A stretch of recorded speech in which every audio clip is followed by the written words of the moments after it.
Kisah Tukang Sepatu dan Lilliput.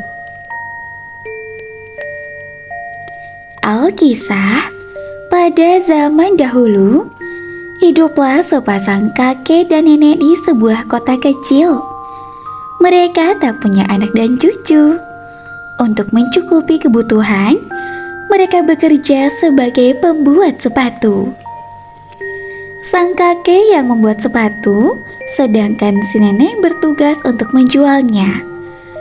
Meski hasil penjualan tak seberapa, mereka selalu membelikan makanan untuk banyak orang, dari anak kecil hingga yang tua. Karena itulah, uang mereka selalu habis. Namun mereka tetap bersyukur dan bahagia hidup sederhana. Baik si kakek ataupun si nenek merasa senang melihat senyum dari orang-orang yang mereka bantu. Pada suatu malam, kakek hanya berhasil membuat satu pasang sepatu kecil berwarna merah. Sebab tak ada lagi kain yang tersisa. Mereka terlalu miskin untuk membeli bahan sepatu. Sang kakek lalu berkata kepada istrinya, "Istriku, bahan yang kita punya hanya tinggal sedikit. Jadi, aku hanya bisa membuat sepatu merah kecil ini." "Tidak apa-apa, Kek. Jika besok aku berhasil menjualnya, mungkin kita bisa membeli bahan sepatu." Tak lama kemudian, ada seorang gadis kecil yang tak bersepatu lewat depan rumah mereka. "Nek, lihatlah gadis itu. Kasihan sekali. Ia tak bersepatu di tengah malam yang dingin ini. Ia pasti sangat kedinginan." "Oh, benar sekali. Kasihan sekali dia. Bagaimana kalau kita berikan sepatu merah ini kepadanya? Ia pasti terlihat cantik mengenakannya." Kemudian mereka memutuskan untuk memberikan satu-satunya sepatu untuk gadis kecil itu.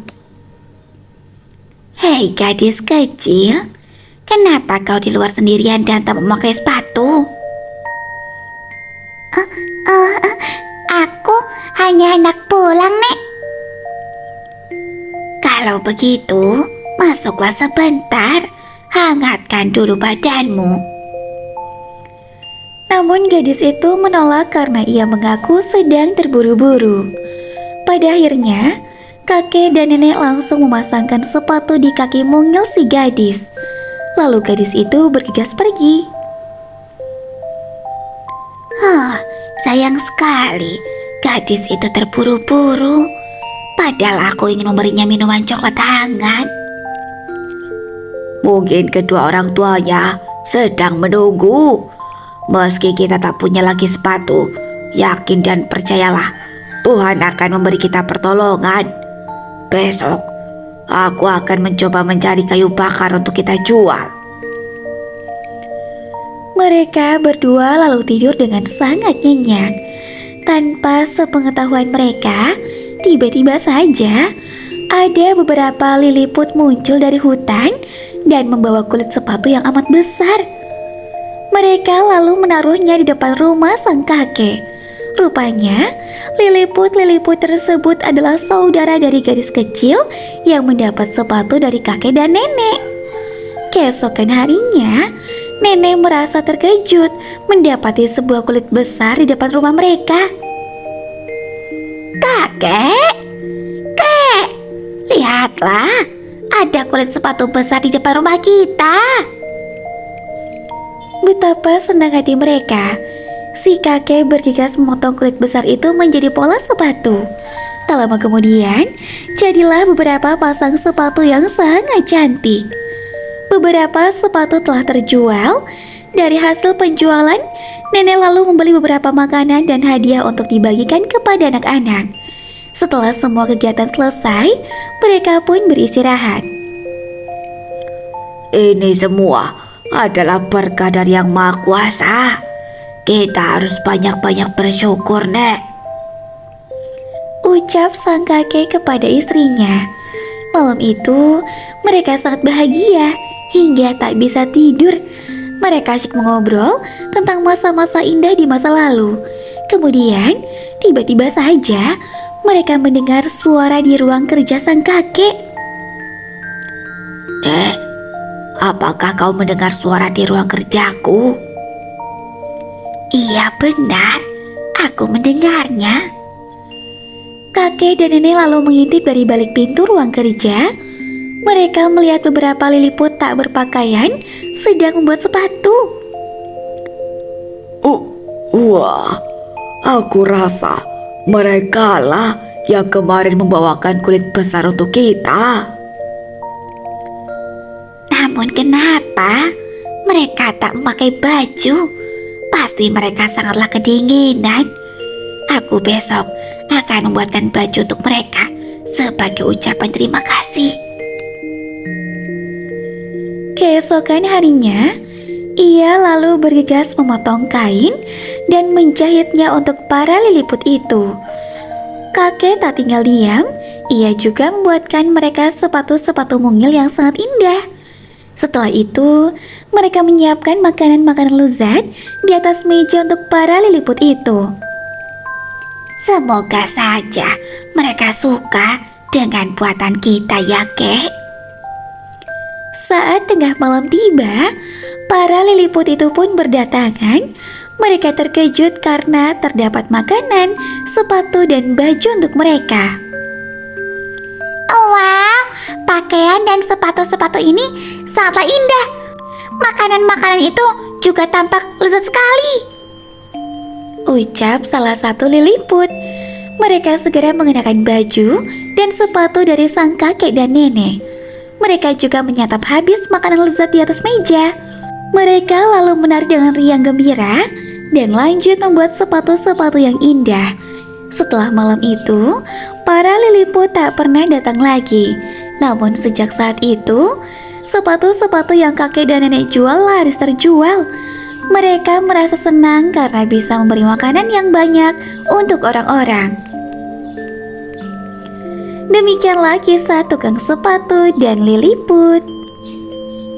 Pesan yang bisa kita ambil dari kisah ini, nilai moral utamanya adalah bersedekah akan membukakan pintu rezeki. Seperti yang nenek dan kakek dalam dongeng ini lakukan, mereka tak menunggu kaya untuk memberi kepada sesama. Meski uang yang dimiliki tak banyak, mereka merasa sangat cukup dan selalu bersedekah kepada orang-orang yang membutuhkan. Selain itu, dongeng ini juga mengajarkan untuk membalas budi atau kebaikan orang lain. Si liliput membalas kebaikan nenek dan kakek dengan membawakan kulit untuk bahan sepatu. Lalu si kakek dan nenek juga memberikan para liliput baju, sepatu, serta makanan. Ketulusan dan kebaikan itulah yang akan membuat hidup penuh berkah. Cerita rakyat dari Provinsi Kalimantan Tengah. Kisah asal-usul Danau Malawen. Pada zaman dahulu kala, ada sebuah keluarga sederhana yang hidup di pinggir hutan Dusun Sanggu. Dusun yang merupakan perkampungan kecil di tepi danau. Keluarga tersebut hanya memiliki seorang anak laki-laki yang bernama Kumbang Bernaung. Mereka hidup dari bercocok tanam, mencari ikan di sungai serta danau, dan berburu untuk memenuhi kebutuhan daging. Keluarga Kumbang Bernaung sangat menikmati limpahan kekayaan alam untuk menunjang kebutuhan hidup. Kumbang Bernaung merupakan anak laki-laki yang sangat patuh pada orang tuanya. Ia tumbuh menjadi pemuda yang gagah, tampan, dan bersahaja. Pada suatu ketika, tersiar kabar bahwa di dusun tetangga akan ada suatu pertunjukan. Kabar tersebut menjadi pembicaraan di masyarakat dan sampai kepada Kumbang Bernaung yang tinggal di ujung kampung. Saat waktu pertunjukan tiba, Kumbang mohon izin pada orang tuanya untuk menonton pertunjukan tersebut. Ternyata kedatangan Kumbang di kampung tetangga menarik perhatian banyak orang. karena penampilannya lusuh. Dia terlihat pemuda yang paling miskin dari semua pemuda yang hadir. Meskipun sedih, Kumbang tetap bertahan dalam acara pertunjukan itu karena ia belum pernah menyaksikan acara tersebut. Saat pertunjukan dimulai, semua orang terlihat bergembira, begitu pula dengan Kumbang. Namun tanpa disangka, matanya menyasar pada sosok gadis yang membuatnya terpesona.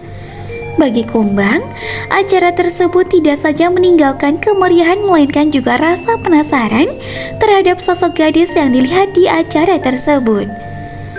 Setelah datang ke acara pertunjukan itu, perangai Kumbang menjadi berubah. Ia yang biasanya dikenal periang dan patuh pada orang tua, mulai senang melamun dan bersikap berontak.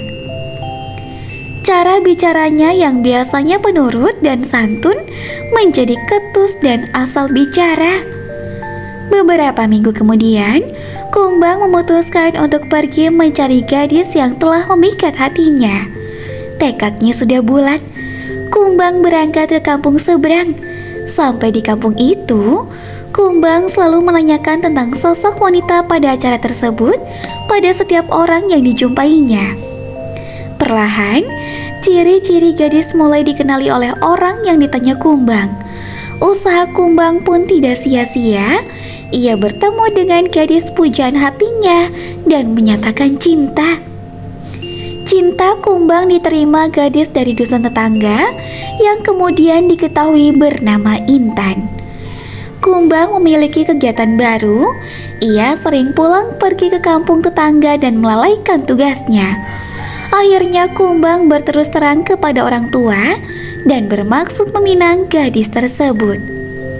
Tanpa banyak kata, orang tua Kumbang menyetujui keinginan anaknya serta mengingatkan bahwa Kumbang berasal dari kalangan orang yang kurang berada.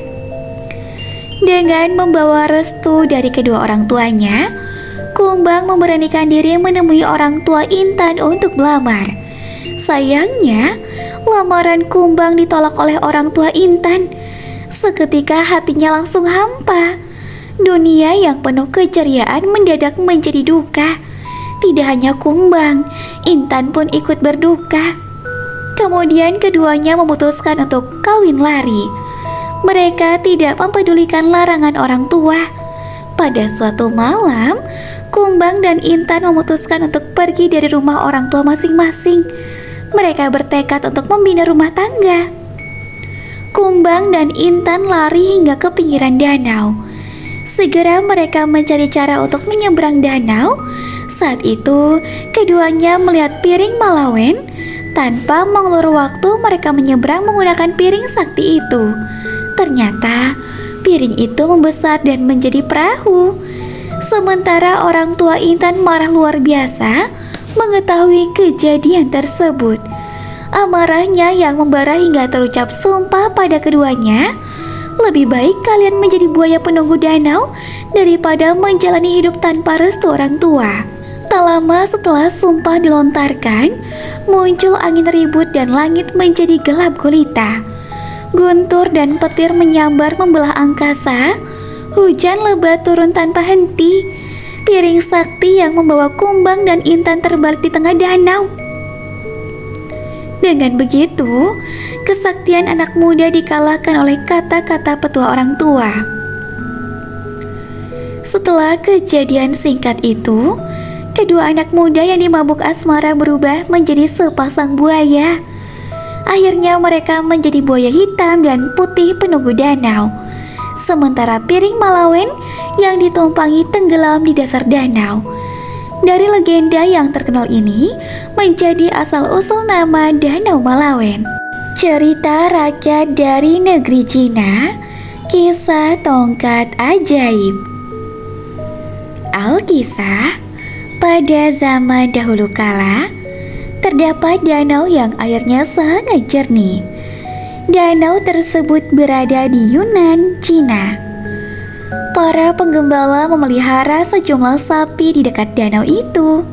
Pada suatu pagi, mereka membawa 99 ekor sapi untuk minum di tepi danau yang jernih itu.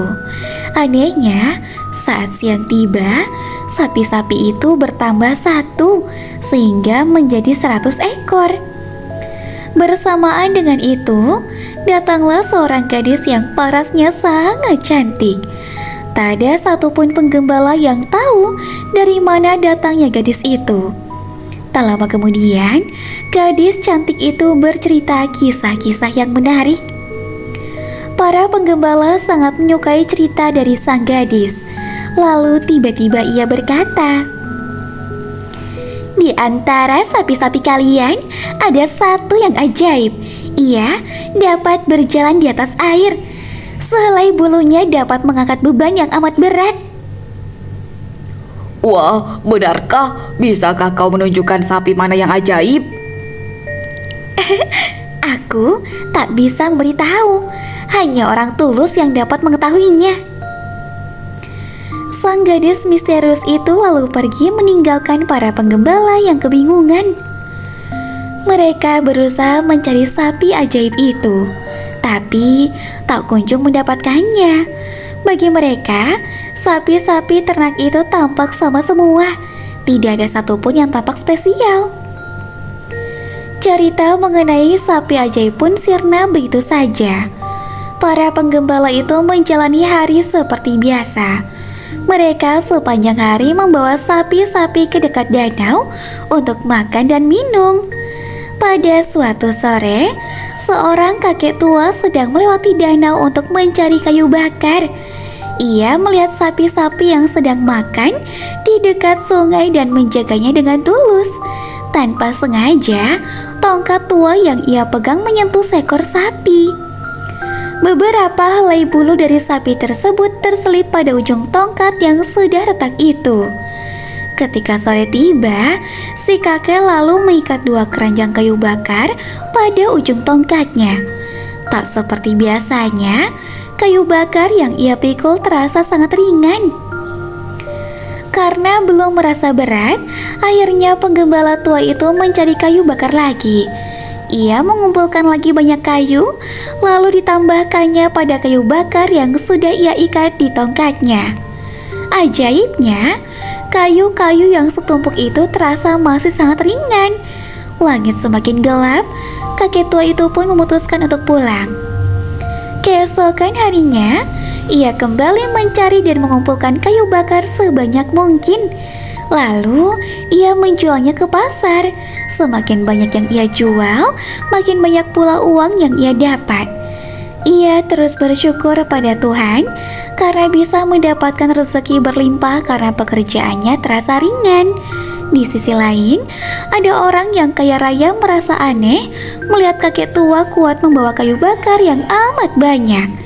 Tiap sore, ia selalu menunggu si kakek lewat hanya untuk menyaksikan betapa mengagumkan penggembala tua itu.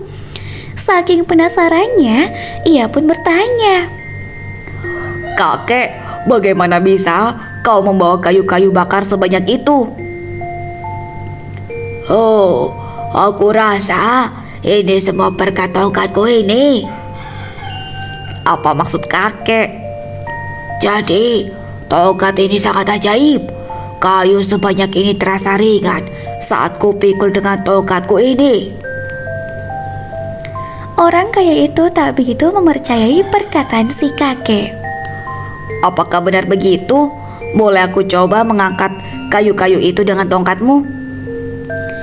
Saat mencobanya, orang kaya itu merasa semakin kagum dengan keajaiban tongkat ajaib milik si kakek. Ia pun menginginkan tongkat tersebut. "Kakek, bolehkah aku membeli tongkat ini seharga 500 keping emas? Aku sangat menginginkannya." Tentu saja, kakek menerima tawaran itu. Baginya, 500 keping adalah jumlah yang sangat besar. Jadi, ia tak perlu capek-capek lagi bekerja sebagai pencari kayu bakar. Ia bisa menikmati masa tuanya dengan 500 keping emas. Orang kaya itu juga merasa senang karena telah mendapatkan tongkat ajaib. Akan tetapi, ia kurang suka dengan tongkat yang sudah usang dan retak-retak pada ujungnya itu. Lalu ia membawa tongkat itu ke tukang kayu untuk memperbaikinya. Agar membuatnya terlihat indah kembali, tukang kayu memotong ujung tongkat dan membuangnya. Tentu saja, bulu sapi ajaib yang terselip ikut terbuang. Itu berarti tongkat itu tak lagi memiliki keajaiban alias menjadi tongkat biasa. Usai diperbaiki, orang kaya itu menunjukkan tongkat ajaib pada sang istri. Istriku, lihatlah, aku membawa tongkat ajaib. Mana mungkin, ini tongkat ajaib. Terlihat seperti tongkat biasa. Akan kubuktikan keajaibannya. Ia lalu mengikat beberapa kayu di kedua ujung tongkat. Kayu-kayu ini tentu akan berat kan? Namun berkat tongkat ini, semuanya akan terasa ringan. Sekarang, coba angkatlah kayu-kayu ini dan lihatlah keajaibannya. Si istri tentu saja tak dapat mengangkat kayu-kayu itu karena terasa sangat berat. Apa ku bilang? Tongkat ini hanyalah tongkat biasa. Buktinya, aku tak bisa mengangkat kayu-kayu ini. Sang suami pun mengomel. Oh, dasar kau tidak tahu apa-apa. Sini, biar aku tunjukkan keajaiban dari tongkat ajaib ini. Namun sang suami juga tak bisa mengangkat kayu-kayu itu. Meski berulang kali mencoba, ia tetap tak bisa melakukannya. Ia pun merasa kebingungan. Demikianlah kisah tongkat ajaib. Jadilah orang yang tulus seperti kakek tua dalam kisah ini. Berkat ketulusan hatinya menjaga para sapi yang bahkan bukan miliknya, ia berhasil mendapatkan keajaiban yang meringankan pekerjaannya. Cerita rakyat dari Sumatera Barat, kisah Batu Ajuang Batu Peti. Alkisah, pada zaman dahulu kala, terdapat sebuah kerajaan kecil bernama Bukit Perasapan. Kerajaan yang terletak di kaki Bukit Perasapan, pedalaman Nagari Paulimo, Kecamatan Pau, Kota Padang, Sumatera Barat tersebut dipimpin oleh Raja Tuo.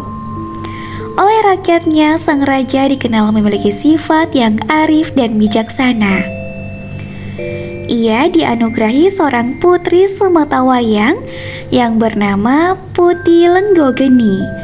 Saat usianya semakin beranjak dewasa, sang putri disukai oleh warga karena kecantikan, kecerdasan, dan kelembutan hatinya. Bahkan, ia sering memberikan masukan kepada ayahnya ketika Raja Tuo tengah terhimpit masalah yang berhubungan dengan rakyat atau kerajaannya. Tak ayal banyak warga yang meyakini kalau Putih Lenggogeni akan menjadi penerus tahta untuk kerajaan Bukit Perasapan. Dengan kecantikan dan kecerdasannya, ada banyak laki-laki yang jatuh cinta pada Putih Lenggogeni. Sayangnya, tak ada seorang pun yang berani melamarnya karena menyadari kalau sang putri yang sempurna bak bidadari itu hanya pantas bersanding dengan pria yang gagah perkasa, tampan rupawan, dan merupakan putra mahkota dari sebuah kerajaan ternama. Di sisi lain, ada seorang saudagar kaya raya dari Rupit, Portugis yang bernama Tuan Hendrik, tengah tinggal di dekat Bukit Perasapan. Bersama kedua anak buahnya yang bernama Rajo, Anggang, dan Mage Klabu, ia berdagang dari satu tempat ke tempat lain di sekitarnya. Kedua anak buahnya yang kebetulan sedang memasarkan barang dagangan di kerajaan Bukit Perasapan pun mendengar kabar tentang kecantikan Putih Lenggogeni yang memesona banyak laki-laki. Tanpa menunggu lama, mereka langsung kembali ke Pantai Cermin, tempat Tuan Hendrik melabuhkan kapalnya. Mereka berniat menjelaskan tentang keberadaan seorang putri cantik dari kerajaan Bukit Perasapan kepada tuannya. Rajo Anggang dan Mage Klabu, kenapa kalian sudah pulang jam segini? apakah dagangan kita sudah laku semua di Bukit Prasapan? Tanya Tuan Hendrik tampak terkejut. Puji syukur Tuan, semua dagangan kita laku terjual. Namun sebenarnya ada kabar yang jauh lebih penting dari itu. Kabar apa itu Raju Anggang? Apakah kita sebentar lagi akan menguasai perdagangan di wilayah Bukit Prasapan? Tanya Tuan Hendrik sembari mengambil cerutu membakar kemudian menghisapnya. Lebih dari itu Tuan. Tuan tak hanya bisa menguasai perdagangan di Bukit Prasapan saja, tapi bisa berkesempatan menguasai kerajaannya. Aku tidak paham dengan pembicaraanmu. Sudahkah Tuan mendengar tentang seorang putri cantik dan cerdas dari Bukit Prasapan? Namanya Putri Lenggogeni. Ia adalah putri dari Raja Tuwo. Saya bersama Maki Labu sudah menyaksikan kecantikannya.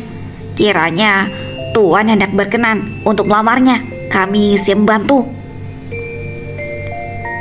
Oh, benarkah? Kalian memang anak buahku yang paling cerdik dan tahu apa kemauanku. Baiklah, besok pagi kita berangkat ke sana dan melamar putri cantik itu. Sebelum ke sana, sebaiknya Tuan Hendrik berpura-pura menjadi putra mahkota sebuah kerajaan. Karena bagaimanapun juga, Putri Lenggogeni adalah seorang putri mahkota. Ia pasti hanya mau menerima lamaran dari seorang putra mahkota kerajaan. Tenang saja, itu urusan gampang. Sekarang, kalian siapkan saja segala keperluan. Jangan lupa, siapkan 1 peti emas sebagai tanda pertunanganku dengan Putri Lenggogeni. Ucap Tuan Hendrik yang langsung disetujui oleh kedua anak buahnya. Mereka pun melakukan beberapa persiapan agar bisa melamar Putri Lenggogeni. Salah satunya adalah menyiapkan sebuah peti yang berisi perhiasan emas. Setelah persiapan sempurna, mereka berangkat ke kerajaan Bukit Prasapan. Sesampainya di kerajaan, mereka bertiga disambut ramah oleh pengawal istana. Mereka juga langsung mendapatkan izin untuk menemui Raja Tuwo. Dengan sombong, Tuan Hendrik menyampaikan maksud kedatangannya. Ia merasa yakin kalau Putri Lenggogeni, putri dari kerajaan Bukit Prasapan yang kecantikannya menjadi buah bibir semua orang itu, pasti akan menerima lamarannya. Wahai Raja Tuwo, perkenalkanlah, saya Hendrik, seorang putra mahkota dari kerajaan Portugis. Maksud dari kedatangan saya kemari adalah untuk melamar Putri Lenggogeni, putri Baginda. Kiranya saya harap Baginda sudi menerima lamaran saya. Ucap Tuan Hendrik menyampaikan maksud kedatangannya dengan penuh kebohongan. Siapa sangka kalau rupanya Raja Tuwo tidak lantas menolak lamarannya. Saya senang sekali dengan kedatangan Tuan Hendrik kemari. Namun apakah benar Tuan adalah seorang putra mahkota dari kerajaan Bugis? Namun apakah benar Tuan adalah seorang putra mahkota dari kerajaan Portugis? Benar Baginda, saya berani bersumpah jika saya benar-benar putra mahkota dari kerajaan Portugis. Jika saya berbohong, maka kapal saya beserta seluruh isinya pasti akan karam, bahkan hancur terhantam ombak hingga menjadi batu. Baiklah, kalau begitu kita akan menunggu selama 3 kali bulan purnama untuk membuktikan sumpahmu itu. Ucap Raja Tuwo seraya meminta rombongan Tuan Hendrik pergi. Sejak saat itu hingga 3 kali bulan purnama kemudian, Tuan Hendrik selalu merasa gelisah. Ia berharap semoga tidak ada yang terjadi padanya atau kapalnya. Beruntung, setelah 3 kali bulan purnama berlalu, tidak ada hal yang terjadi. Kapal Tuan Hendrik beserta seluruh isinya masih tetap utuh. Tentu saja hal tersebut membuat sang putra mahkota palsu merasa senang. Ia yakin akan berhasil meminang Putri Lenggogeni yang cantik jelita. Tuan Hendrik bersama kedua anak buahnya kemudian berencana untuk datang ke kerajaan Bukit Perasapan. Mereka berniat menanyakan jawaban atas lamaran yang mereka ajukan beberapa bulan yang lalu. Bahkan kali ini Tuan Hendrik mengenakan pakaian yang sangat mewah agar membuatnya semakin terlihat seperti putra mahkota dari sebuah kerajaan ternama. Namun di tengah perjalanan menuju kerajaan Bukit Perasapan, mendadak langit yang cerah berubah menjadi gelap gulita. Angin pun bertiup kencang, diselingi petir yang silih berganti dan saling menyambar. Hal itu membuat ombak di tepi laut naik begitu tinggi. Ombak berulang kali menghantam kapal Tuan Hendrik hingga akhirnya oleng dan terbawa hingga karam di bukit kotonan tinggi. Segala sesuatu yang ada di dalam kapal tumpah ruah di lautan, termasuk Tuan Hendrik dan kedua anak buahnya. Tak berapa lama kemudian, ketika petir kembali menyambar, kapal yang karam itu berubah menjadi batu. Sama seperti sumpah yang diucapkan oleh sang pangeran palsu kepada Raja Tuo. Demikianlah legenda Batu Ajuang Batu Peti. Kebohongan pasti akan membawa kehancuran, sama seperti yang terjadi pada Tuan Hendrik yang tidak jujur tentang statusnya yang bukan seorang pangeran, dan pada akhirnya kapalnya hancur diterjang angin badai. Kisah Almira, si peri penjaga hutan. Alkisah, pada suatu ketika, hiduplah seorang peri mungil bernama Almira yang tinggal di tepi hutan bersama ibunya. Keluarga peri tersebut bekerja sebagai penjaga hutan. Biasanya, tugas tersebut dilakukan oleh sang ibunda. Ketika sang ibunda sakit, tugas menjaga hutan diserahkan kepada Almira. Menurut sang ibunda, pada akhirnya Almira lah yang kelak akan menggantikan tugasnya. Oleh karena itu, tak ada salahnya Almira mulai belajar untuk menjaga hutan. Terpaksa Almira pun menerima tugas itu. Kemudian sang ibunda memberikan tongkat ajaib yang biasa digunakan untuk bekerja. Melihat tongkat itu, Almira pun merasa sangat bahagia karena sebenarnya sejak kecil ia ingin memegang tongkat ajaib milik ibunya. Belum lagi menggunakan tongkat itu, artinya ia bisa membantu hewan-hewan di hutan. Saat Almira masih kecil, ia pernah melihat ibunya membantu hewan menggunakan tongkat ajaib itu. Di antaranya, ada rusa yang terluka, anak burung yang jatuh dari sarangnya di atas pohon, burung yang tersesat, dan singa yang terkena jebakan pemburu. Dengan senang hati, Almira menerima tongkat ajaib itu dan menyimpannya dengan baik. Ia sudah tidak sabar untuk bisa menggunakannya esok hari ketika menjalankan tugasnya. Keesokan harinya, peri mungil itu berpamitan pada ibunya untuk berangkat bekerja. Ia langsung berkeliling hutan untuk memeriksa beberapa hewan. Tak berapa lama kemudian, ia melihat seekor jerapah yang tengah melintas. Oh, tidak. Betapa kasihannya jerapah itu. Jerapah itu berjalan dengan penuh kepayahan karena memiliki leher yang panjang. Aku akan membantunya agar ia bisa berjalan lebih cepat dengan membuat lehernya menjadi pendek. Dengan cepat, Almira menggerakkan tongkat ajaibnya dan membuat leher jerapah menjadi lebih pendek.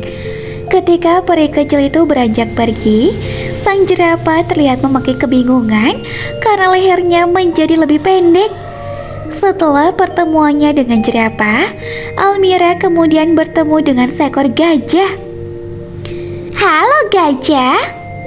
Oh, halo peri hutan. Jawab sang gajah seraya menggerakkan belalainya tanda bahagia. Namun sang peri mungil justru mengira kalau gerakan itu mengganggu sang gajah. Oh, belalaimu kenapa panjang sekali gajah? Kasihan kau, penglihatanmu pasti terganggu. Tenang saja, karena aku akan membantumu dengan menghilangkan belalaimu itu. Ujar Almira, kemudian langsung menggerakkan tongkat ajaibnya. Di waktu yang bersamaan, belalai gajah perlahan melesat ke dalam. Jika ada yang melihat si gajah, tentu akan merasa keheranan karena dia tidak memiliki belalai. Oh, belalaiku. Apa yang terjadi pada belalaiku? Namun saat itu Almira si peri mungil penjaga hutan sudah beranjak pergi. Tak berapa lama kemudian, ia bertemu dengan harimau. Wah, harimau, kenapa cakarmu panjang dan tajam? Bunda bilang kuku itu seharusnya tak boleh panjang karena nantinya akan menjadi sarang kuman. Oleh karena itu, aku akan buat cakarmu menjadi pendek selamanya. Kemudian dengan satu hentakan tongkat ajaibnya, kuku harimau betul-betul menjadi pendek. Belum sempat sang harimau merespon terkejut, sang peri mungil sudah beranjak pergi menjauh. Tak berapa lama, Almira sang peri mungil penjaga hutan mendengar suara ibundanya memanggil. Sebagai putri yang penurut, ia pun langsung beranjak pulang. Betapa terkejutnya ketika Almira mendapati ibundanya sudah berkacak pinggang di depan rumah. Meskipun sempat takut kalau ia sudah berbuat salah, Almira tetap memberanikan diri menemui ibunda kesayangannya itu. Almira, Bunda mendengar laporan dari jerapah, gajah dan harimau. Mereka bilang, selama 1 hari ini kau telah berbuat usil kepada mereka. Kau menyihir leher jerapah menjadi lebih pendek. Kau melenyapkan belalai gajah. Bahkan gara-gara ulahmu, harimau pun sampai kehilangan cakarnya. Tapi Bunda, Almira tidak bermaksud jahat. Bunda tahu kamu memiliki niatan yang baik. Namun kau juga harus tahu Almira, kalau bagian tubuh dari masing-masing hewan itu sebenarnya memiliki kegunaannya masing-masing. Leher panjang jerapah sangat berguna untuk mengambil daun-daun yang terletak pada pucuk batang pohon yang tinggi. Kini karena kamu menyihirnya menjadi pendek, ia tak bisa meraih daun-daun tersebut. Sementara belalai gajah berguna untuk mencabut rumput dan mengambil air untuk memasukkannya ke dalam mulut. Tanpa belalai, gajah tak akan bisa makan dan minum dengan mudah. Sedangkan cakar harimau yang panjang dan tajam, tapi kini kau potong itu, berguna untuk menangkap mangsa. Kini ia tak bisa melakukan hal itu lagi. Kalau hal itu dibiarkan, bisa-bisa mereka nantinya mati.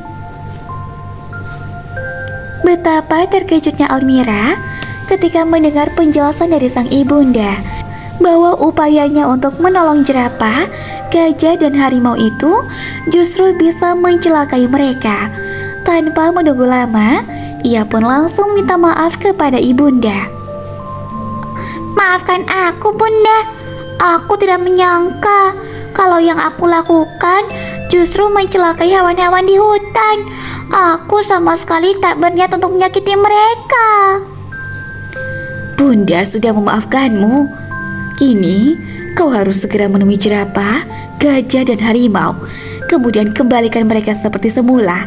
Jangan lupa untuk meminta maaf juga kepada mereka atas semua yang telah kau lakukan. Almira pun langsung menghapus air matanya seraya mengangguk. Kemudian tanpa menunggu lama, Almira berpamitan kepada sang ibunda untuk kembali menemui ketiga hewan yang sudah ia ubah penampilannya. Pertama, Almira menemui sang jerapah berleher pendek. Ia pun langsung meminta maaf karena tak memahami bahwa leher panjangnya berguna untuk sang jerapah makan daun dari pucuk pohon yang tinggi. Sesudahnya, Almira mengayunkan tongkat ajaibnya dan mengembalikan leher jerapah seperti semula. Setelah itu, Almira juga menemui gajah yang tak memiliki belalai dan harimau yang kehilangan cakar tajamnya.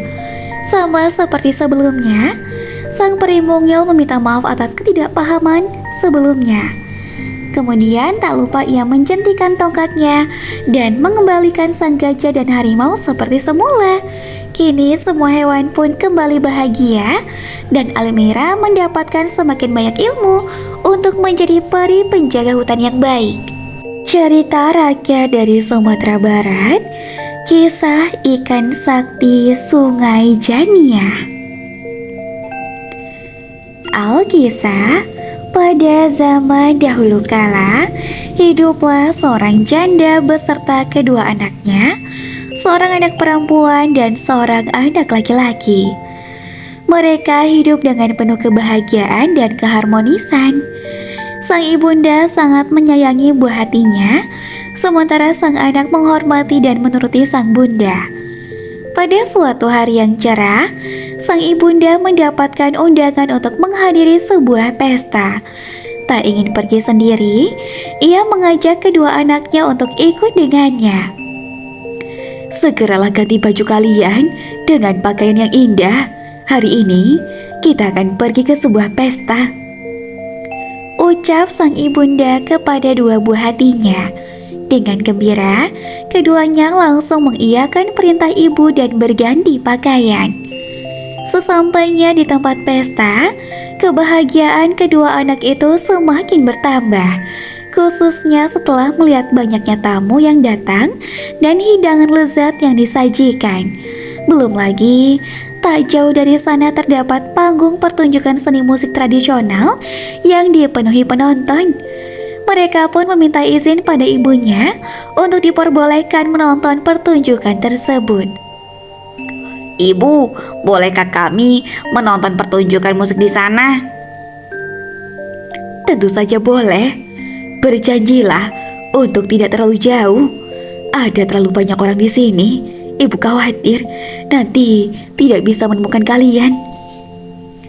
Tanpa menjawab ucapan sang ibu, kedua anak tersebut langsung berlari menuju ke arah panggung pertunjukan musik. Dengan bahagia, mereka menari mengikuti irama musik di tengah keramaian. Namun lama-kelamaan, sukacita itu berubah menjadi bosan. Mereka akhirnya pergi berjalan-jalan di sekitar panggung. Lama-kelamaan mereka pergi semakin jauh. Kedua kakak beradik itu seolah lupa dengan pesan ibunya untuk tidak pergi terlalu jauh. Saat berjalan-jalan itu, mereka menemukan sebuah telaga yang berair jernih. Karena siang itu cuaca tengah panas-panasnya, kedua anak tersebut tergoda untuk mandi di telaga. Tanpa menunggu waktu lama, mereka pun menanggalkan pakaian kemudian melompat ke dalam telaga. Betapa bahagianya mereka karena bisa mandi dan bermain air di tengah cuaca panas. Mereka pun sampai tak ingat pesan dari ibunya. Sementara itu, pesta sudah hampir berakhir. Sang ibu berjalan mendekati panggung pertunjukan untuk mencari kedua buah hatinya. Sayang, setelah beberapa waktu mencari, ia masih saja tak bisa menemukan mereka. Hari menjelang malam dan membuat sang ibu pun semakin khawatir. Ia sampai bertanya pada beberapa orang yang ada di sekitar panggung pertunjukan mengenai keberadaan kedua anak tersebut. Namun tetap saja, ia tak bisa menemukan kedua anaknya. Dengan putus asa, sang ibunda memutuskan untuk pulang. Sesampainya di rumah, ia hanya bisa meratapi kedua buah hatinya yang tak bisa ditemukan dan terus menangis. Pada akhirnya, ia ketiduran karena terlalu lelah menangis. Ketika tertidur, ia bermimpi. Di dalam mimpinya, ia bertemu dengan seorang wanita tua yang mengenakan pakaian daerah. Wanita itu memberitahu sang ibu kalau kedua anaknya tengah berada di sebuah kolam berair jernih tak jauh dari lokasi pesta. Kedua anakmu masih berenang di kolam jernih di dekat lokasi pesta. Kalau kau ingin bertemu dengan mereka berdua, lemparkanlah beras ke dalam kolam, maka kedua anakmu nantinya akan muncul. Ketika terbangun dari tidurnya, sang ibunda merasa heran. Mengapa kedua buah hatinya masih saja berenang di dalam kolam tersebut hingga malam tiba? Kemudian, kenapa ia harus melemparkan beras demi bisa bertemu dengan kedua buah hatinya lagi? Meskipun begitu, tetap saja Ia bergegas pergi ke kolam jernih yang dimaksud dengan membawa segenggam beras. Awalnya tak mudah baginya untuk menemukan kolam yang dimaksud.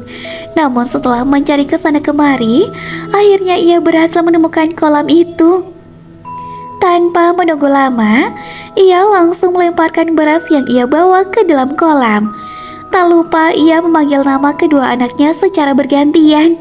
Namun setelah beberapa kali memanggil, sang ibunda bingung karena kedua buah hatinya tak juga muncul. Yang ada, mendadak justru 2 ekor ikan berukuran besar dan berwarna indah yang muncul ke permukaan kolam jernih itu. Sang ibunda pun hanya bisa menangis melihat 2 ikan tersebut. Batinnya bertanya-tanya, apakah benar kedua ikan itu adalah buah hatinya? Setelah memperhatikan dengan seksama, ia menyadari kalau warna sisik kedua ikan tersebut sama seperti warna pakaian indah yang terakhir dikenakan oleh buah hatinya. Melihat hal tersebut, semakin deraslah tangisnya. Anakku, apa yang sebenarnya terjadi anakku? Bagaimana bisa kalian berubah menjadi ikan? Padahal ibunda sangat menyayangi kalian. Mengapa kalian tak mematuhi perintah ibu untuk tidak pergi terlalu jauh? Namun sayang, kini yang tersisa di hati sang ibunda hanyalah kesedihan dan penyesalan. Sejak saat itu, pedesaan tempat kolam tersebut berada disebut juga dengan Desa Sungai Janiah atau Desa Sungai Jernih. Sementara kolam tersebut dianggap sebagai tempat suci dan mulai sering didatangi banyak orang. Demikianlah cerita rakyat, kisah ikan sakti Sungai Janiah. Selalu ingatlah dan mematuhi segala perintah kedua orang tua. Yakinlah bahwa aturan yang mereka buat itu demi kebaikan dan keselamatanmu sendiri.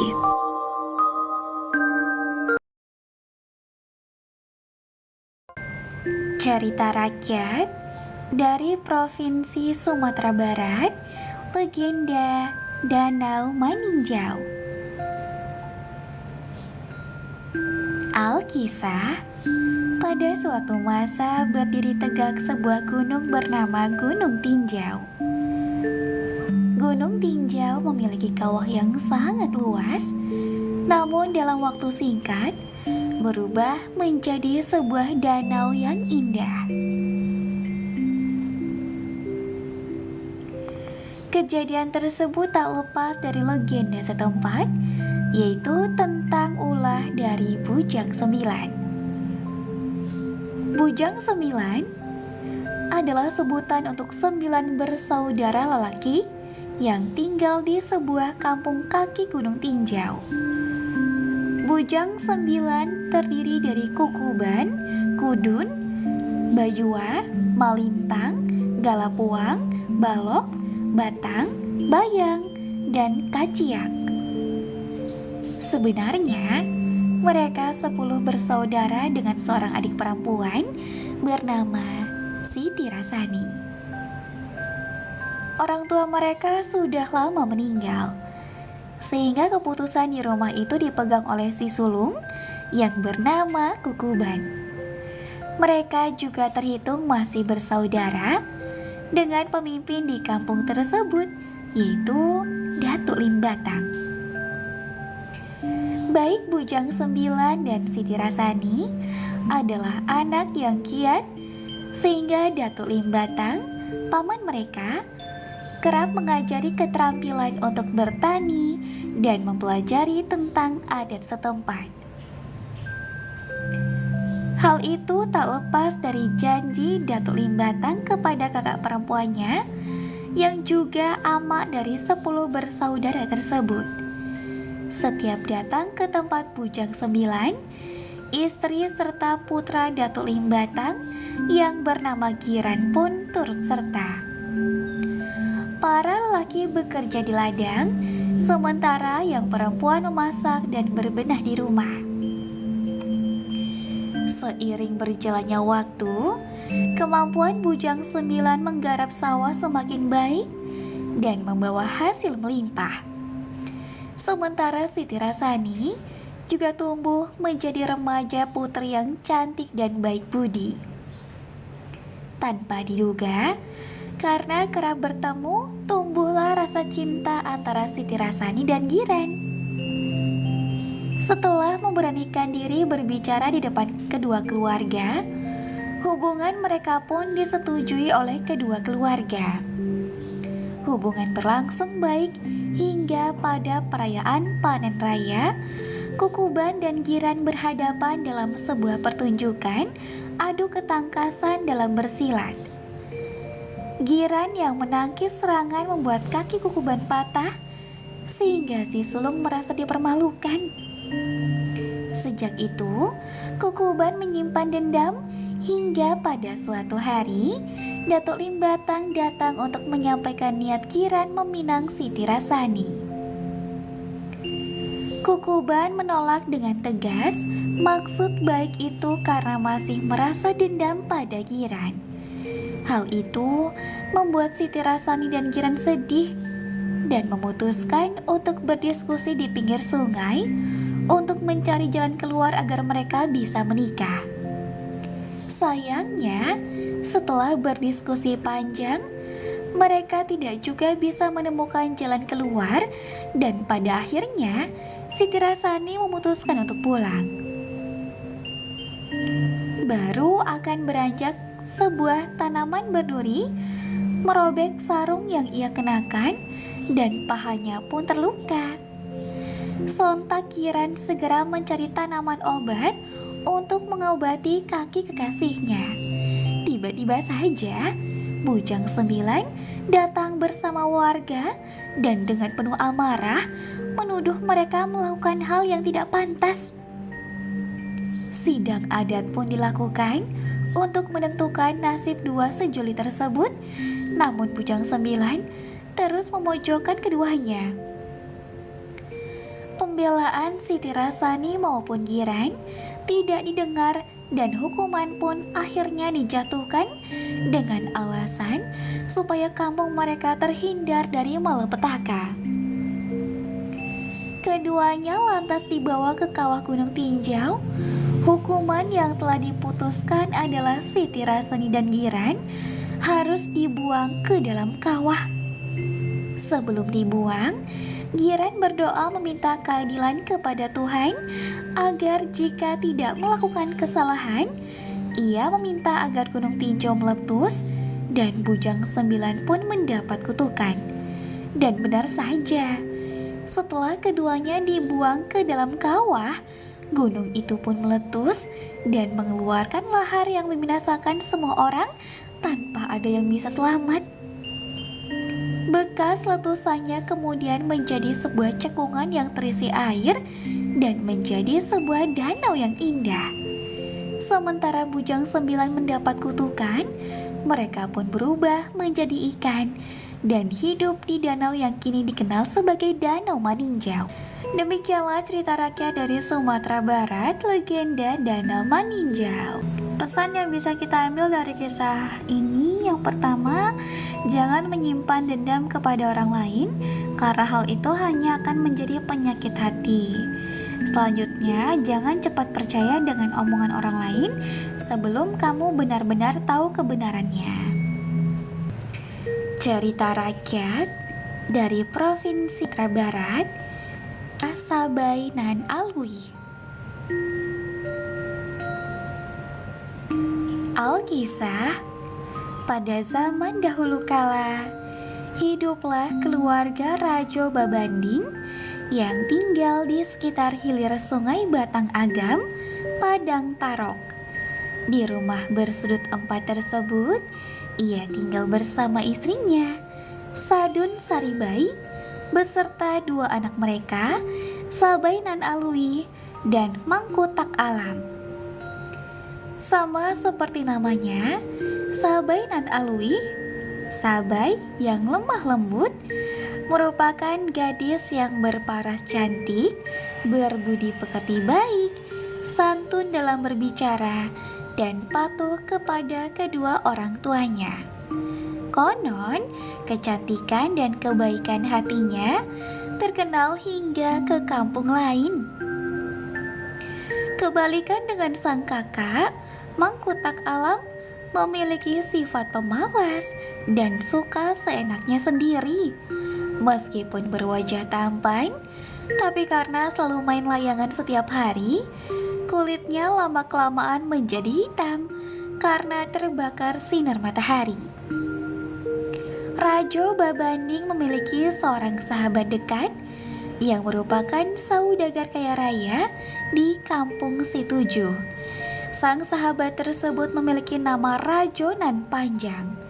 Sayangnya, Rajo Nan Panjang memiliki sebuah perangai buruk, yakni suka memeras warga secara halus. Rupanya, ia sering meminjamkan uang kepada warga sekitar. Namun bunga yang ia bebankan kepada sang peminjam sangatlah tinggi. Walau begitu, warga kampung Situju tidak ada yang berani melawan Rajo Nan Panjang. Alasannya karena ia memiliki 3 orang pengawal bernama Rajo Nan Konkong, Lompong Bertuah, dan Palimo Banda Dalam.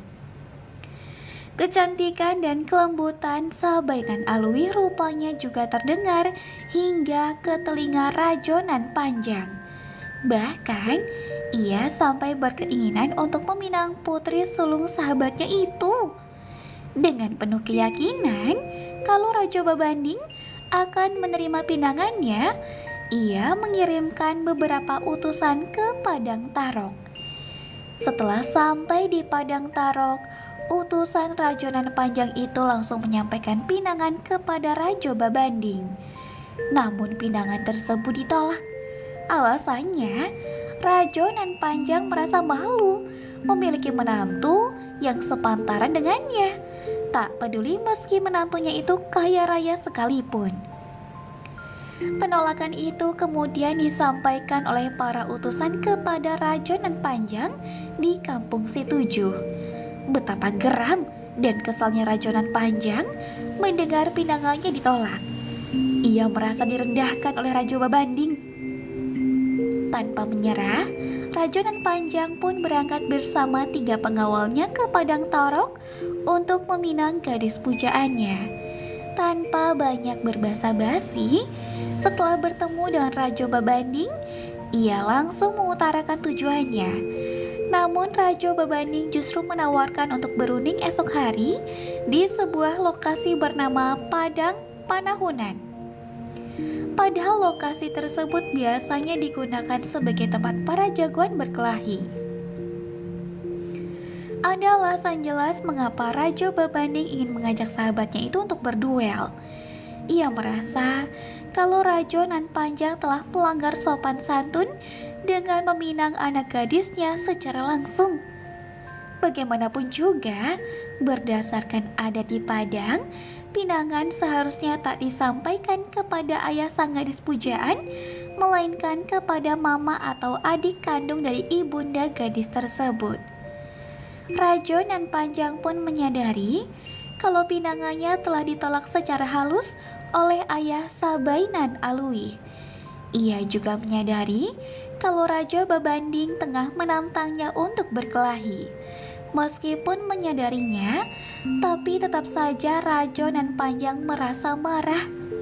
Rupanya, secara diam-diam, Sabai Nan Alwi mendengar percakapan ayahnya dan Rajo Nan Panjang. Ia langsung merasa khawatir karena menyadari bahwa sang ayah akan berduel dengan sahabatnya. Kemudian ia mengungkapkan kekhawatiran itu kepada Rajo Babanding.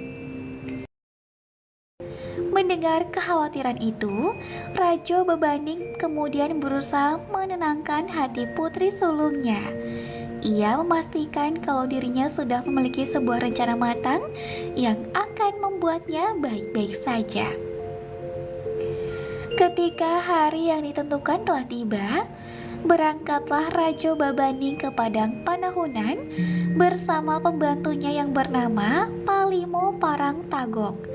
Sementara Rajo Nan Panjang sudah menunggu terlebih dahulu bersama pengawal setianya, Palimo Banda Dalam. Rajonan Panjang rupanya sengaja datang lebih awal untuk mengatur siasat licik. Dua pengawal lainnya, Rajonan Konkong dan Lompong Bertuah, telah bersembunyi di balik semak-semak. Bahkan, salah satunya membawa senapan yang akan digunakan jika keadaan Rajonan Panjang terdesak. Pertarungan antara Rajo Babanding dan Rajonan Panjang pun akhirnya dimulai. Dengan dibantu oleh masing-masing pengawal, mereka berduel selama beberapa jam. Para pengawal tumbang terlebih dahulu, sementara kedua pria masih melanjutkan duelnya. Mendadak, sebuah peluru mengenai Rajo Babanding. Melihat situasi Rajonan Panjang yang mulai terdesak, salah satu pengawalnya keluar dari persembunyian dan menembakkan senapan. Seorang gembala tanpa sengaja melihat kejadian tersebut. Ia pun langsung berlari sekencang mungkin ke rumah Rajo Babanding untuk memberitahukan kejadian yang baru saja ia lihat. Dan betapa terkejut dan kesalnya keluarga Rajo Babanding ketika mengetahui hal tersebut. Sabai Nan Alwi sendiri langsung merasa lemas. Tak pernah terlintas di pikirannya kalau ia akan kehilangan ayahnya secepat itu. Ia pun mengajak Mangkutak Alam untuk melihat kondisi ayahnya di padang panahunan. Namun sang adik menolak dengan alasan tak ingin mencari mati. Hal tersebut tak menyurutkan keinginannya untuk pergi ke padang panahunan dengan membawa sebuah senapan. Namun belum sempat ke tempat tujuannya, ia sudah bertemu dengan rombongan Rajonan Panjang bersama pengawalnya. Ketika Putri Rajo Babanding menanyakan perihal kecurangan yang terjadi, Rajonan Panjang justru hanya menjawab dengan tertawa. Mendengar tawa tersebut, meledaklah amarah Sabai Nan Alwi. Ia merasa kalau Rajonan Panjang tengah mengejek kematian ayahnya. Saat itu juga, ia langsung menarik pelatuk senapannya hingga pelurunya mengenai dada Rajonan Panjang. Tanpa mempedulikan Rajonan Panjang yang jatuh tersungkur dan tewas seketika, Sabai kembali berlari ke padang panahunan untuk melihat kondisi sang ayah. Sesampainya di sana, ia menemukan ayahnya sudah tak bernyawa.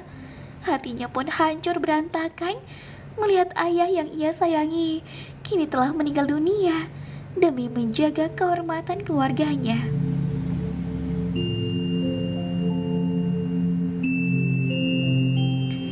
Demikianlah akhir dari kisah Sabai Nan Alwi, cerita rakyat dari Provinsi Sumatera Barat.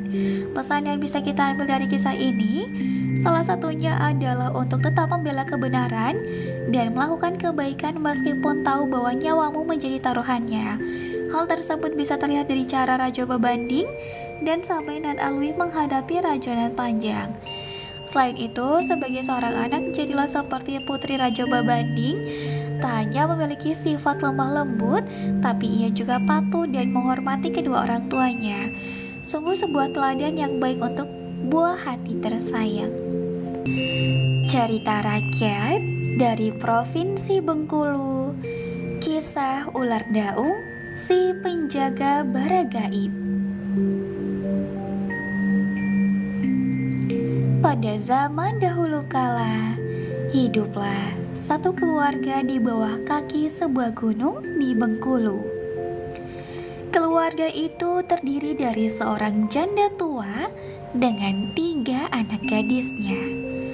Mereka hidup di sebuah gubuk dan memenuhi kebutuhan sehari-hari dengan hasil tanaman yang ada di kebun mereka. Sayangnya, hanya sang ibu dan si bungsu yang bekerja dengan giat setiap hari di kebun tersebut. Sementara itu, ibu dan adik mereka yang paling muda mengeluarkan keringat dan bekerja dengan susah payah. 2 anak perempuan lainnya hanya bermalas-malasan di rumah. Hidup dalam ekonomi yang kekurangan, keluarga itu hanya bisa mengandalkan penjualan tanaman dari kebun mereka yang sempit. Maka dari itu, jika hasil panen dari kebun mereka gagal, keluarga ini terpaksa menahan lapar dan hanya mencari-cari bahan makanan di hutan dekat gubuk mereka berdiri. Pada suatu hari, kabar buruk menimpa keluarga ini. Sang ibu jatuh sakit dan hanya bisa berbaring di atas dipan. Anak-anaknya pun segera pergi menemui tabib agar ibu mereka segera sembuh. Tabib itu pun mendatangi gubuk mereka dan mengecek kondisi sang ibu. Ibu kalian menderita sakit keras. Ia hanya bisa sembuh dengan meminum ramuan dari daun-daun hutan yang dimasak dengan bara gaib. Sayangnya, bara gaib ini sulit untuk ditemukan dan kalian harus mencari di puncak gunung. Apakah tidak ada cara lain untuk bisa mendapatkan bara gaib itu, tabib? Maafkan aku, tidak ada cara lain. Selain itu, kalian perlu tahu bahwa puncak gunung itu dijaga oleh seekor ular gaib yang besar dan menyeramkan yang dikenal sebagai ular daung. Mendengar penjelasan sang tabib, perasaan campur aduk menyelimuti ketiga anak perempuan tersebut. Mereka bingung karena di satu sisi ingin menyelamatkan ibu mereka, tapi di sisi lain juga tidak berani menghadapi si ular gaib. Rumor yang beredar di kalangan para penduduk desa mengatakan bahwa ular gaib itu akan memangsa siapapun yang mendekati puncak gunung tersebut. Ketiga anak janda tua itu tidak mampu berbuat apa-apa lagi. Hari pun berganti dan kondisi sang ibu semakin memburuk. Si bungsu yang sudah tidak kuat melihat penderitaan ibunya pun memutuskan untuk pergi mendapatkan bara gaib. Kakak, aku tidak ingin berdiam diri di rumah. Aku akan pergi ke puncak gunung untuk mendapatkan bara gaib supaya ibu bisa segera diobati. Apa kamu bilang? Apakah kamu sudah gila? Kamu bisa mati karena menjadi mangsa ular gaib itu, kata salah seorang kakaknya. Tapi kak, kalau aku tidak mencobanya, ibu tidak akan sembuh. Kita tidak akan tahu bagaimana hasilnya kalau hanya berdiam diri di rumah saja. Terserah apa yang ingin kamu lakukan saja. Yang jelas, aku tidak sebodoh kamu yang rela mengorbankan diri untuk dimangsa ular gaib ini. Kita ini masih terlalu muda untuk mati, ucap kakaknya yang lain dengan nada tidak peduli. Meskipun tanggapan dari kedua kakaknya tak seperti yang ia harapkan, si bungsu menguatkan hati dan berangkat mendaki gunung. Dalam perjalanannya, perempuan itu mengambil daun-daun yang di hutan yang bisa dimanfaatkan sebagai obat untuk ibunya. Ia terus mendaki untuk bisa mencapai puncak gunung walaupun kelelahan karena tenaganya yang terkuras. Sebelum mencapai puncak, si bungsu mulai merasa takut karena ia mesti melewati gua kediaman ular besar tersebut. Area sekitar gua itu memberikan kesan yang menyeramkan karena banyaknya pohon besar berlumut. Selain itu, daun-daunnya membuat sinar matahari sulit untuk menembus sehingga minim cahaya. Tak lama kemudian, terdengarlah suara bergemuruh yang berasal dari gua tersebut. Tiba-tiba saja, keluarlah ular besar dan panjang, yang kemudian bergerak mendekati si bungsu. Ular itu berkali-kali menjulurkan lidahnya sembari menatap si bungsu dengan pandangan yang tajam. Wahai ular yang agung, bolehkah aku meminta bara gaib yang berada di puncak gunung? Bara itu akan aku gunakan untuk mengobati ibuku yang sedang sakit keras. Ular daung yang mendengar permintaan si bungsu terdiam. Hewan itu kemudian mulai membuka mulutnya. Baiklah, kau boleh membawa pulang bara gaib untuk ibumu di rumah. Namun, kau perlu berjanji bahwa kau mau menjadi istriku. Si bungsu yang tidak menduga akan mendapatkan bara gaib tanpa pikir panjang menyanggupi persyaratan ular daung.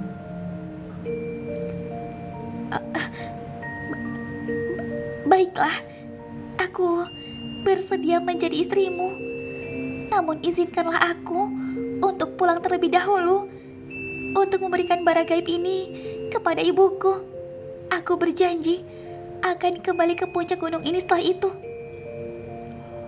Baiklah, aku pegang janjimu. Kau jangan sekali-kali mencoba untuk mengingkarinya, karena kau akan menanggung akibatnya. Hewan itu kemudian mengambilkan bara gaib dan memberikannya kepada gadis tersebut. Si bungsu menerima bara gaib pemberian dari ular daung dengan sukacita. Ia mengucapkan terima kasih kepada ular besar itu dan segera beranjak pulang. Gadis itu dengan hati-hati menyimpan bara gaib bersama dengan dedaunan yang sebelumnya ia kumpulkan dalam perjalanan. Sesampainya di rumah, si bungsu segera menemui sang tabib supaya segera meracik ramuan untuk menyembuhkan penyakit ibunya. Sang tabib dan kedua kakak si bungsu tidak percaya kalau gadis itu berhasil mendapatkan bara gaib dan pulang dengan selamat. Mereka tidak ingin menyanyiakan waktu dan segera menyiapkan keperluan untuk meracik obat. Si bungsu menumbuk dedaunan hutan dan merebusnya dengan api dari bara gaib sesuai dengan instruksi sang tabib. Setelah itu, ramuan obat itu segera diberikan kepada ibunya. Setelah meminum ramuan itu, sang ibu lama-kelamaan berangsur membaik. Ketiga anak perempuan itu menyambut kesembuhan ibu mereka dengan penuh kebahagiaan. Si bungsu bersyukur karena usahanya tidak berakhir sia-sia. Keesokan harinya, si bungsu berangkat kembali ke puncak gunung untuk memenuhi janjinya kepada ular daung. Ia sampai di gua kediaman sang ular besar pada malam hari.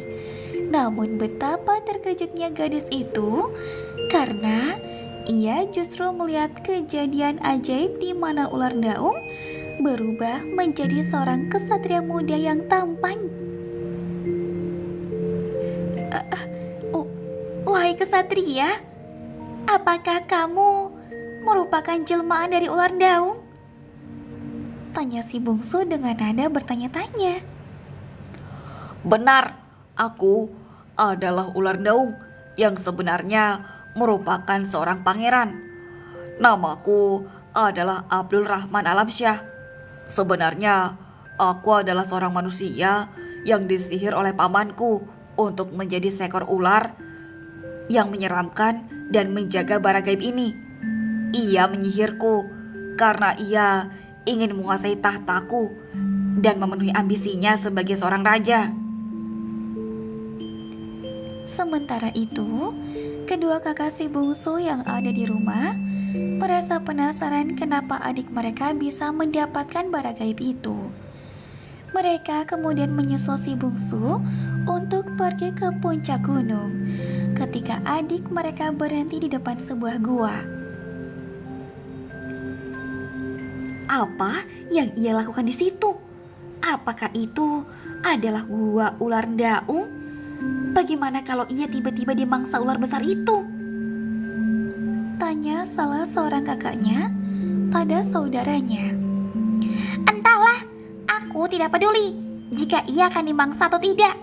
Aku hanya penasaran, kenapa ia kembali ke gua yang menyeramkan itu? Ternyata mereka melihat pemandangan di luar dugaan karena si bungsu justru bertemu dengan seorang kesatria tampan yang keluar dari gua itu. Rasa iri timbul dalam hati kedua kakak si bungsu karena adik mereka bisa dekat dengan seorang pangeran. Pantas saja, ia mau kembali ke gua itu. Ternyata ular daung adalah jelmaan dari seorang kesatria tampan. Kalau begitu, aku juga mau tinggal dengan seorang pangeran walaupun harus hidup di gua yang gelap itu. Ujar salah seorang kakak si bungsu. Lalu, apa yang mesti kita lakukan? Apakah kita akan membiarkannya begitu saja? Begini saja, aku punya sebuah rencana untuk memisahkan si bungsu dengan pangeran. Bagaimana kalau kita curi dan membakar kulit ular sang pangeran dan membuatnya seolah-olah si bungsu yang melakukannya? Benar juga, si bungsu akan terkena marah dari sang pangeran karena telah menghancurkan kulit ularnya. Dan kedua gadis itu pun segera menjalankan rencana mereka. Dengan mengendap-endap mereka masuk ke dalam gua. Si bungsu ternyata sedang sibuk menata kayu bakar dan tidak menyadari kalau kedua kakaknya telah mengambil kulit ular sang pangeran. Kedua kakak si bungsu kemudian dengan segera keluar dari gua dan membakar kulit ular sang pangeran. Mereka lalu segera mengumpulkan abu dari pembakaran kulit hewan itu dan menaruhnya kembali di dekat si bungsu. Tak lama datanglah sang pangeran dan masuk ke dalam gua. Namun bukannya teriakan kemarahan yang kedua kakak si bungsu harapkan, mereka malah mendengar pernyataan penuh rasa gembira. Apakah ini abu dari kulit ularku? Tanya sang pangeran dengan tiba-tiba. Si bungsu yang sedari tadi sibuk dengan kayu bakarnya hanya menggelengkan kepala. Sang pangeran kemudian mengecek ke seluruh celah-celah gua dan menyimpulkan kalau abu tadi adalah bekas pembakaran dari kulit ularnya. Sekarang aku bisa menikahimu, Adinda. Sihir dari pamanku hilang jika ada orang yang dengan sukarela membakar kulit ularku, sehingga aku tidak lagi berubah wujud menjadi hewan besar melata itu. Pangeran Alamsyah kemudian memeluk si bungsu dan mereka bersama-sama mengucapkan syukur kepada Yang Maha Kuasa. Sang pangeran lalu memboyong si bungsu ke kerajaannya untuk mengambil tahtanya dari pamannya. Sesampainya di kerajaan, sang paman yang melihat kedatangan Pangeran Alamsyah tidak bisa mengelak dan terpaksa mengembalikan kursi raja kepada kesatria tampan tersebut. Setelah itu, sang paman diberi hukuman dan akhirnya diusir dari istana. Si bungsu yang baik hati kemudian meminta izin kepada calon suaminya untuk mengajak keluarganya yang tinggal di kaki gunung pindah ke istana. Setelah mendapatkan izin dari suaminya, ia dibantu dengan para pengawal dan dayang istana untuk membantu kepindahan keluarganya. Namun ternyata hanya sang ibu yang bersedia ikut tinggal di istana bersama si bungsu dan suaminya. Kedua kakaknya memilih untuk tinggal di gubuk mereka karena merasa bersalah dan malu karena pernah berbuat jahat pada adik mereka.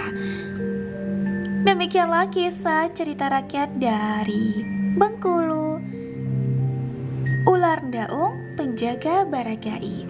Pesan yang bisa kita ambil dari kisah ini salah satunya adalah menjadi seorang anak yang berbakti kepada orang tua dan berani mengambil resiko demi kebahagiaan orang terdekat. Selain itu, dongeng ini juga menyampaikan pesan bijak bahwa kita tidak akan rugi karena membagikan kebaikan. Sementara itu, niat jahat yang dimiliki oleh kedua kakak si bungsu justru menjadi berkah tersendiri bagi sang adik dan pangeran. Meskipun begitu, kita dapat belajar dari kedua tokoh itu karena mereka berani mengakui kesalahan dan memilih untuk introspeksi diri. Cerita rakyat dari Provinsi Bengkulu, kisah Putri Serindang Bulan. Pada zaman dahulu kala, di daerah Bengkulu, ada sebuah kerajaan yang dipimpin oleh Raja Mawang. Kerajaan tersebut berpusat di kota Lebong. Raja memiliki 7 orang anak yang terdiri dari 6 orang putra dan seorang putri. Keenam putra tersebut bernama Ki Gete, Ki Ain, Ki Tago, Ki Geting, Ki Jenain, dan Ki Karangnio. Sementara itu, putri satu-satunya diberi nama Putri Serindang Bulan. Ketika tiba saatnya pergantian tahta, Raja Mawang menunjuk Ki Karangnio untuk menggantikannya. Ia diberi julukan Sultan Abdullah. Tak lama setelah itu, raja pun meninggal dunia. Sepeninggal sang raja, pada awalnya kerajaan masih aman, sentosa, dan terkendali di bawah pimpinan Ki Karangnio.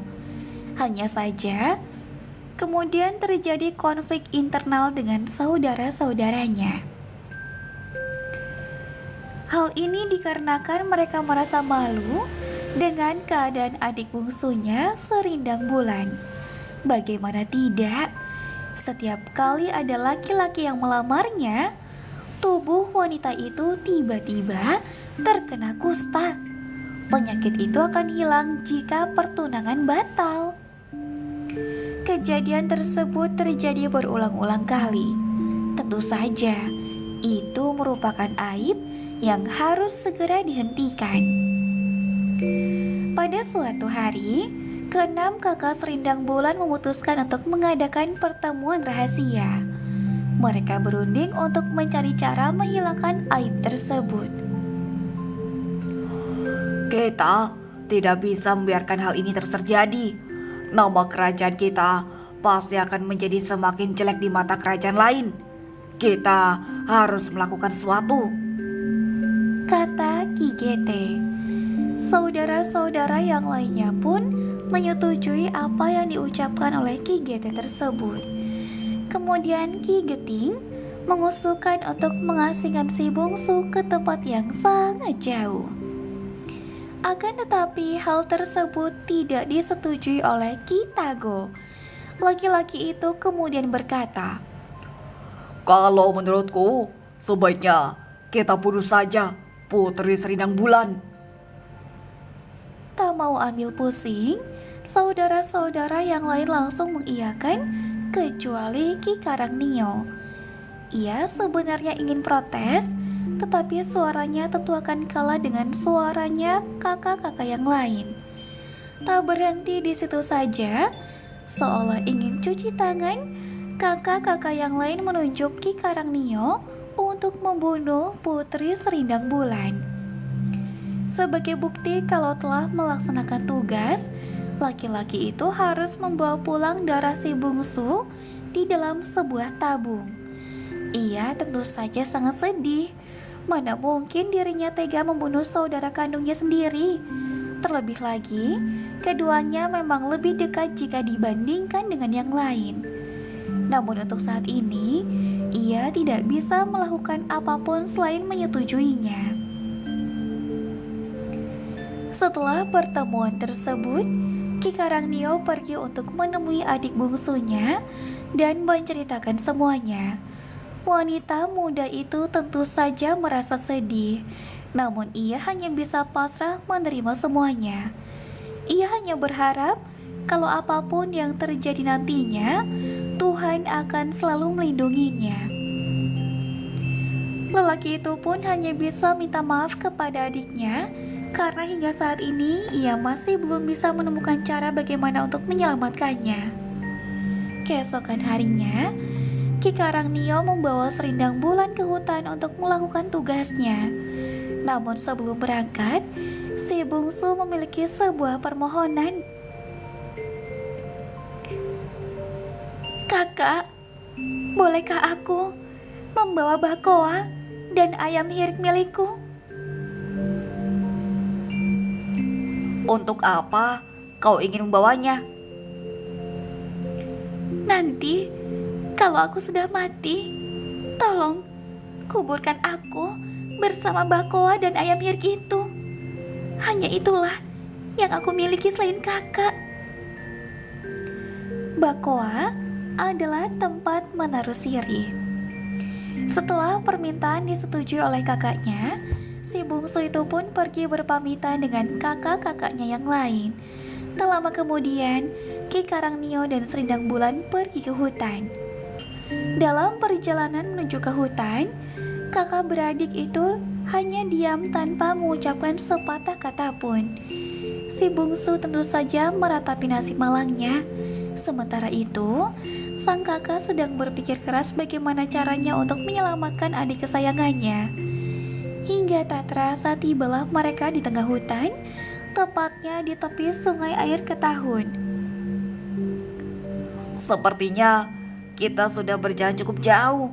Lebih baik kita berhenti di sini saja, Dik. Baiklah kak, sekarang kakak bisa melakukan tugasmu. Aku siap. Kau tak perlu bersedih lagi. Aku tidak akan pernah membunuhmu. Kakak macam apa yang tega mencelakai adiknya sendiri? Kakak, jangan seperti itu kak. Kau tidak membunuhku. Nyawa kakak yang akan terancam. Tidak apa-apa. Lakukan saja tugasmu. Dengarkan aku dulu. Aku tidak akan membunuhmu. Aku akan membuatkanmu sebuah rakit dan susurilah sungai ini.